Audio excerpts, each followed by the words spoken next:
Youngsters, majorly kids ఇప్పుడు ఫ్యూచర్లో ఒక 5-10 yearsలో పెళ్లి చేసుకొని పిల్లల్ని కావాల్సిన వాళ్ళకి వన్ ఫైనల్ స్ట్రైట్ అడ్వైస్ ఇవ్వాలంటే? Life is really beautiful. ఒక అందమైన లైఫ్ మీకోసం వెయిట్ చేస్తుంది. దాన్ని ఎటువంటి పరిస్థితుల్లో కూడా వేస్ట్ చేసుకోవద్దు. అండ్ దురలవాట్లు ఇవన్నీ కూడా ఎక్కడో దగ్గర లాగుతూ ఉంటాయి. దాన్ని మా భాషలో శని అంటాం.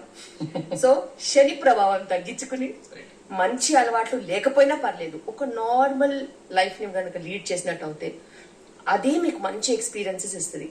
ఆ మంచి ఎక్స్పీరియన్సెస్ కి అడిక్ట్ అవుతే మీరు జస్ట్ అదే అలాగే ఒక నార్మల్ పూల్లోకి వెళ్ళిపోతారు.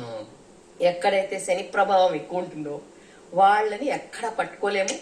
వాళ్ళు ఎలాగో చెడేది చెడతారు, వాళ్ళతో పాటు నలుగురిని చెడకి తీసుకెళ్ళిపోతారు. సో మీరు అలా చెయ్యొద్దు, ఎవరి లైఫ్ లో చెడగొట్టద్దు. అండ్ ఈ పాన్ డబ్బాలు, ఇరానీ కేఫ్లలో కూర్చుని బాతకాన్ని కొట్టి ముచ్చట్లు చెప్పే వాళ్ళకి ఒకటే చెప్తాను, ఇంట్లో పిల్లలు ఉన్నారు, ప్లీజ్ చూసుకోండి. పిల్లలు ఉన్నారు, వాళ్ళతో కూడా టైం అద్భుతంగా గడపచ్చు. అండ్ అదే యాక్చువల్ లైఫ్. ఇదంతా పూరం బోకేషన్, అంత మించి ఏం లేదు. అండ్ ఎంతసేపు ఒకటి ఏదో ఒకటి మంచిగా వస్తుంది, ఒకటి బాగా చెట్టెక్కిస్తున్నారని వాళ్ళ చుట్టూ తిరిగితే ఇంట్లో పెళ్ళాం కళ్ళల్లో లేని గౌరవం ఎవడిచ్చినా వేస్ట్. ఇంకా అది వేస్ట్ అంటే వేస్ట్.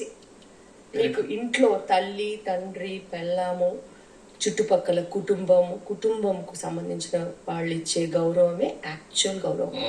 మిగతా వాడు ఎవ్వరు ఏది చెప్పినా అది వాడి అవసరానికి చెప్తారు తప్పితే నిజము కాదు.